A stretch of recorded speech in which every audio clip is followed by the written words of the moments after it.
Real...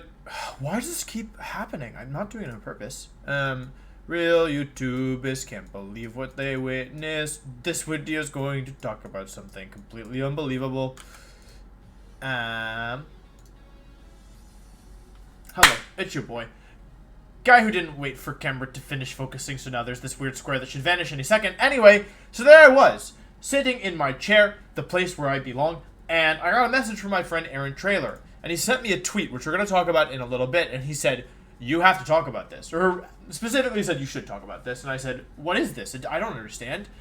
And I'm going to tell you all what it is that Aaron Trailer sent me, which I think will have many of us in surprise after we realize exactly what's happened. So, full disclosure, I did my best to do some research. However, I was not able to get all the information. So, I'm telling you all this as like, this is my best guess, but don't take any of this other than the very clear stuff as kind of law, because yeah, it was hard. Like, this full disclosure, we're going to be talking about a Spanish tournament that went down.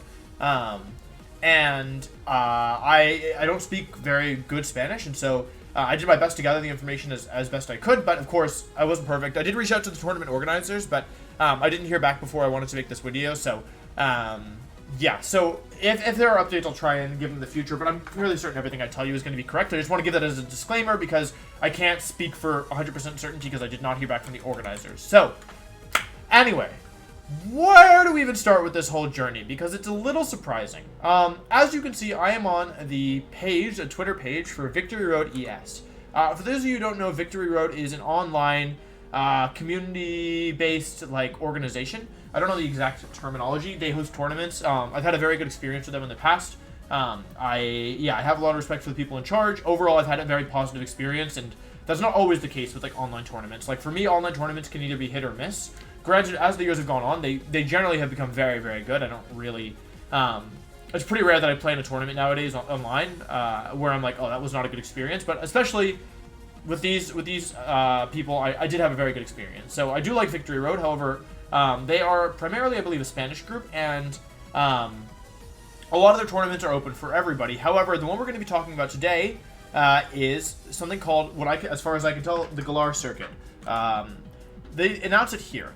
There's two groups in this tournament. There's all, let's just hit translate tweet. We started the second qualifying tournament of the Galar circuit. 950 participants, Group A, Battlefy here, Group B, Battlefy here. Now, here's what's interesting about this. I was just talking to you about online tournaments. However, my understanding is that this tournament is Spanish only and in person. I don't know all of the details, but of course I could be wrong. However, I'm 87% sure that this is an in-person live event for only Spanish players. I think as a precaution for some of the stuff that's going on in the world right now. So that's the first thing we have to talk about. This is a live event. It's the only live event for Pokemon that I've heard of in a long time. And yeah, some of the supporting evidence for this is that if we look here, last hour to sign up, more than 900 players right now and up to 400 points to take to qualify for the finals in Madrid. So maybe it's also possible maybe that only the finals are in person. Maybe this one is online. I'm just going to see if I can figure out just by clicking on it. Because I did do this, but the issue is that I can't. If it's on Battlefy, actually... Yeah, according to this... Yeah. Just go through. We can just go through some of this stuff. The issue is that I don't speak very good online. Okay, I was wrong. I'm sorry. I believe the final is in Madrid in person. However, yeah, this was online. Okay, sorry, that makes more sense. Just better. Okay, yeah. So this one it's an online tournament, 900 players. However, I do believe you have to be Spanish to sign up because I believe the finals are in Madrid. So online tournament, 900 players sign up. Now for a Spanish only for any tournament, 900 players is quite a lot, to say the least. When we held the Champions Cup in whatever month it was, I forget, April? I don't even remember. I've lost track of time. But whenever we held that tournament, myself on A-Drive, it was the largest VGC tournament of all time, coming in at around 1,400, 1,500 players. So, 900 is over half of that. And for most online tournaments in Pokemon, a big online tournament for Pokemon, if it's big, 200 to 300 players. That's what I personally would probably consider big. 900 is 3 to 4 times that. So 915 participants from only one region of the world is very large. It's a very large tournament. So basically, why does the size matter? Does size matter? For some things, yes. For some things, no. In this case, I would say that it gives legitimacy in a lot of senses to this tournament, right? Like, at any point, I could go on a showdown tour, and I could join a tournament, and I could win that tournament. If I played enough tournaments, eventually I'd win one, especially, like, if only one other person entered, or whatever. The more, so saying, like, I won a tournament, although, like, you need more context than just that, right? Like, it's very different to say, oh, like, for example, when I'm looking at if Machamp is viable, and we say, okay, Machamp won Worlds in the Seniors division, versus, like, oh, Machamp's best result is, like, a PC win, you have to keep in mind kind of the results of something when you or like the context of an event when you're considering how heavily you want to pay attention to the results. In essence, 915 players gives a lot of legitimacy to this tournament, right? And I know there were good players who entered it. I believe PokeAlex entered. I know for a fact Eric Rios entered. I'm just on their Twitter. Let's just scroll up, right? They tweeted out they streamed some of the matches, not all of them, probably because of online requirements. So I'm just like, we can just see like they're tweeting out, yeah, like we're playing all these players. I don't see Alex here, which means that maybe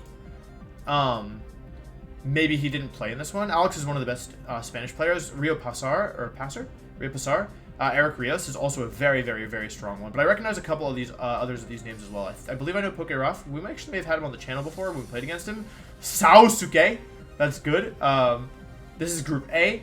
Let's take a look at Group B. Let's see if there's anyone I recognize. I recognize some of these names. Proman is a good player. Yeah.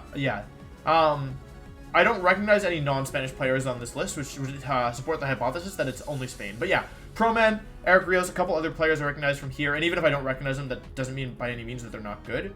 It just means that, I'm kind of, and not as familiar with the Spanish scene. But anyway, there's a lot of good... So let's do a little recap here. I'm building up, but I think it'll be worth it. 900 players, and it's not like randoms. Like, the players here are good. And this is their top 32. We see Eric Rios is still around, so he does well, right? He's actually, I believe... Who is it? No, he's not in the... Yeah, he's not in the stream. And you can see these players have played a lot of games. Like, they're just 10-2 and 9-2. Like, that's quite a few games. Here's your top 8 bracket, okay? Let's look through the teams. Gyarados, Tyranitar, Arcanine, Grimmsnarl, Duraludon, and Amoonguss. Looks like a Series 1 team, right? But still pretty solid, right? Like, solid, like, bulky offense stuff. Couple good sweepers. Duraludon's a good call right now. This, with this team that Jose is using, looks a little bit more kind of traditional for Series 5. Incineroar, Cinderace, Redirector in the form of Togekiss, Rillaboom, Magnezone, and Dracovish. Solid Pokemon, lots of the new additions. Here's a Porygon Z team. You see there's some nice diversity. Another Rillaboom. That's going to be expected because Rillaboom's in a lot of teams. Another Dracovish as well. So 2 Dracovish already. Arcanine, Arcanine, Dragapult, Porygon Z, Whimsicott. This is more of a hyper-offensive version that focuses more on probably Dragapult, Whimsicott, and then like Porygon Z just doing tons of damage, and also has Dracovish as well. A team that does very well because if the opponent doesn't have Trick Room. Versus a bulkier team with Talonflame as well for Tailwind. Another Rillaboom, Urshifu, Gothitelle, Lapras, Togekiss. So let's just take a look at this side of the bracket. Some good diversity, right? I mean, I'm sure some people would be like, wow, 3 Rillaboom, but like only 1 Cinderace, Porygon Z, Lapras, no repeats there. 1 Talonflame, 1 Urshifu, 1 Gothitelle, like 2 Togekiss, 1 Lapras, 2 Arcanine, 1 Porygon Z, only 1 Dragapult actually, which is a little weird. And then almost all these Pokemon are unique actually. Actually, except for Arcanine, I think every other Pokemon on this team is unique. So, kind of some cool teams, right? Like, we see some cool, some, like, niche picks, some kind of more standard picks. Lots of people making cool Pokemon work. Every one of these teams is a cool Pokemon, in my opinion. I would say Duraludon is cool, Magnezone is really cool, Dracovish is cool, Porygon Z is almost cool, but too good, so it's not that cool. And then Gothitelle, Urshifu, and Talonflame. Well, Talonflame I hate, but yeah, the others are fine. Now let's start at the bottom, maybe, for this one. Now we see more of, like, a Sun team with Psy Spam, right? You got Urshifu, you've got... Psy Spam, you've got your Torkoal Venusaur, Venusaur mode. Like, basically, you have a couple options here. Like, you're not locked into any one thing. You have a couple really strong, really offensive modes with Torkoal Venusaur and DD Hat, and you also have Tailwind option with Braviary, and then Urshifu, don't know specifically what it's doing on this team, but just generally threatening. Versus another Sin team with Torkoal Venusaur, Dusclops T-Tar, kind of a more traditional core of Sun. although it does have T-Tar, and then Togekiss and Porygon Z. So Sun Team versus Sun Team, right? Teams are overall really cool, I would say. Like, we have some cool niche picks, we have some cool returning faces, people are experimenting, teams, look really cool. This team's a little wacky, but not bad. Cinderace plus Braviary. It's common to pair Cinderace with Competitive or Defiant, because you really don't want its attack dropped. Plus Gyarados. So this is Braviary, Gyarados, and Whimsicott were 3 of the Pokemon at the beginning of the format. This team looks like it really wants speed control. Likely all 3 of these have max flying, Braviary, Gyarados, and Cinderace. So it's probably a team that really wants speed control, and if I had to guess, Indeedee Male is probably there for Imprison. It's also possible Primarina has like Aqua Jet with weakness policy Cinderace, like that's definitely something that can happen, but it's also possible Primarina is just like a solid bulky water and does a lot of damage. But a lot of repeat typing on this team, which is cool. You have double flying and double water and double normal as well, and Cinderace doesn't have a type, so it could be maybe triple flying depending. But now is where things get interesting, or the most interesting. Look at the top team from Juan. Seaking, Lapras, Urshifu Water for me, Gyarados, Tentacruel, and Dracovish. This person, Juan, started out in a pool of 900 players. They presumably had to play 8 or 9 rounds, and then a couple more rounds just to get to the top 8, because we know they cut to at least, I think it was like a top 70 something, right? So they probably had to play, like, let's say they got a bye through to top 64, 64 down to 32, 32 down to 16, 16 down to 8. So they have to have made it through, they've gone 3-0 in top cut at this point, in order to get to this point, right? And their team is all water types. Why? Why is this? Why did they make it this far, right? Well, surely they should lose soon, right? At this point, maybe you consider this team like a gimmick, right? Maybe it's a little weird, but okay, let's see who moves on. So let's start on this side. Jose moves on, this cool Magnezone Rillaboom team with Dracovish, beats the non-Dracovish team. Unfortunately, on this side, the Dracovish does actually lose to the Lapras Talonflame team. This might be like a Life Orb Lapras. We see, one of the Sun teams had to move on. The one with Tyranitar moves on. I mean, that makes sense. Tyranitar is very good against Torkoal and Indeedee Hat and Braviary. Just has to watch out for these two. So, yeah, looks like T-Tar Dusclops looks pretty good here. And then, wait, okay, well, somehow the Mono Water team advanced. It beat this non-Mono Water team. Okay. Well, okay, maybe it was just a fluke. Maybe the opponent just had a bad matchup, right? Let's look at the next round. Let's see who moves on to the finals, okay? So, in this match, Jose loses to Rodrigo, okay? Dracovish, this person's the Dracovish Galar. They beat both Dracovish players, okay? They advance to the finals. I mean, Gothitelle Lapras is pretty strong. Martin, okay, beats... Oh, wait, sorry. But Martin plays against Juan. So we have a Sun and Sand team versus Mono Water. But according to this graphic, the Mono Water team advances to the finals. Seaking, Lapras, Urshifu Water for me, Gyarados, Tentacruel, and Dracovish advance to the finals. Where they're playing against Urshifu, a positive matchup against most grass-type Pokemon. Like, what does this team have for Urshifu? Lapras, who has Freeze Dry, which hits 1, 2, 3, 4, 5 of the Pokemon for super effective damage. And Speed Control, and Urshifu. Urshifu is pretty strong here as well. Although if it's Urshifu Water, I would say less strong, truthfully. But okay, I mean, at this point, surely the Seaking Lapras, Urshifu, Gyarados, Tentacruel, Dracovish, this shouldn't beat Rillaboom Lapras, ever, I think. I mean, if you Gigantamax Lapras, that should kind of be it. Or if you Gigantamax Rillaboom, that should kind of be it. Let alone, how do they deal damage to Lapras outside of Urshifu, who doesn't like dealing against Rillaboom, right? And especially with Gothitelle to lock things in, like, it feels like it should be a pretty favorable matchup. He won. Juan won the tournament. With Mono Water, a 900-person tournament was won by a player using only Water-type Pokemon. I'm like honestly so baffled. I tried to find